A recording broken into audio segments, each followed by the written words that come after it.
십자가가 기독교의 상징이 된 이유는 십자가의 도가 멸망하는 자들에게는 미련한 것이요 구원을 받는 우리에게는 하나님의 능력이라. 각각의 종교는 인간의 눈에 보이는 상징이 있습니다. 그 상징은 그 종교의 역사, 문화, 신념을 나타내는 중요한 특징을 가집니다. 예를 들어 불교의 상징은 연꽃을 나타냅니다. 불교의 특징 중 하나가 윤회사상, 즉 생의 반복이죠. 죽으면 그걸로 끝나는 것이 아니라 다시 이 세상에 태어나는 것. 연꽃의 모양이 이런 인간의 탄생과 죽음의 반복을 잘 표현한다고 생각했기 때문입니다. 또 오늘날 유대교의 상징은 다윗의 별입니다. 두 개의 정삼각형을 합친 모양이죠. 이것의 의미는 다윗의 자손은 영원할 것이다. 다윗의 자손 중에서 인류의 구원자가 나타날 것이다. 이것이 유대교를 믿는 사람들의 신념입니다. 그럼 기독교의 상징은 무엇인가요? 십자가입니다. 그런데 기독교의 상징이 처음부터 십자가는 아니었습니다. 우선 초기 기독교의 역사를 살펴보면 당시 그리스도인들은 세상으로부터 엄청난 핍박을 받으며 살고 있었기 때문에 자신들의 정체를 숨길 수밖에 없었습니다. 그래서 그들은 카타콤이라는 지하에 숨어 살았습니다. 그 지하 동굴의 벽에는 여러 가지 표식이 있는데 그것은 비둘기, 월계관, 물고기 등이었습니다. 즉 이런 것들이 초기 기독교의 상징이었던 것이죠. 그런데 이것은 기독교의 상징으로 오래 지속되지는 못했습니다. 이유는 이것이 기독교와 직접적인 큰 의미는 없었기 때문이죠.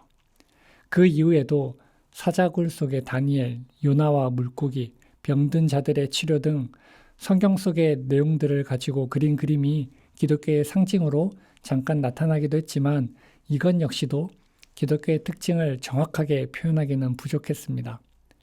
이렇게 기독교의 역사가 흐르면서 그리스도인들은 분명 기독교의 상징이 그리스도를 나타낼 수 있는 것이어야 한다는 생각이었습니다. 그런데 문제는 그리스도를 나타내는 것이 너무 많다는 것입니다. 예수님이 태어난 구유통이 될 수도 있고 많은 사람들에게 복음을 전할 때 타셨던 배가 될 수도 있고 12명의 제자들의 발을 씻길 때 사용하신 수건이 될 수도 있습니다. 하지만 결국 그리스도인들은 십자가를 기독교의 상징으로 정했습니다. 그럼 그들이 십자가를 기독교의 상징으로 정한 이유는 무엇인가요? 그들은 예수의 중심성을 이해하는 것에 있어 그분의 탄생을 선택하지 않았습니다. 그분의 청년 시절을 선택하지 않았습니다. 그분의 가르침이나 봉사, 기적을 선택하지 않았습니다. 그들이 선택한 것은 예수님의 죽음이었습니다. 그 죽음을 가장 잘 나타낼 수 있다고 생각한 것이 십자가였습니다. 이것이 십자가가 기독교의 상징이 된 이유입니다. 그럼 당시 사람들에게 십자가의 의미는 무엇인가요? 십자가는 두려움 그 자체였습니다. 로마인들에게 있어 십자가의 의미는 너무나도 잔인하고 끔찍하며 야만적인 것입니다.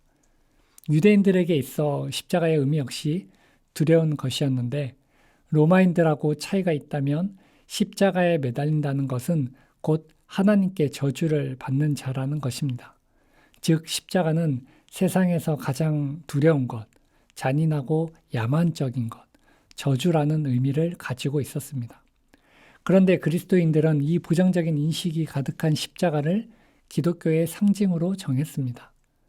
그리스도인들은 십자가를 보며 예수님의 죽음을 떠올립니다. 오늘날 세상 사람들에게 기독교의 상징이 무엇인지 묻는다면 그들은 십자가라고 말할 것입니다. 그들에게 그 십자가의 의미를 묻는다면 그들은 예수란 사람이 십자가에서 죽으셨다는 것을 말할 것입니다. 여기까지는 누구나 알고 있는 보편적인 사실입니다. 그럼 예수님은 왜 십자가에서 죽으셨는가? 저는 이 질문부터가 그리스도인과 비그리스도인들의 경계라고 생각합니다. 이 질문에 대해 관심이 없다면 그는 그리스도인이 아닙니다. 하지만 이 질문에 대해 관심이 있다면 그는 그리스도인이 될 가능성이 있는 사람입니다. 십자가가 기독교의 상징이 된 이유는 예수님의 죽음 때문입니다. 기독교에 있어 예수님은 가장 중심이 되는 분이십니다. 그리고 그 예수님의 중심성을 가장 잘 나타낼 수 있는 것이 우리를 대신한 예수님의 죽음, 대속의 죽음, 십자가의 사랑입니다.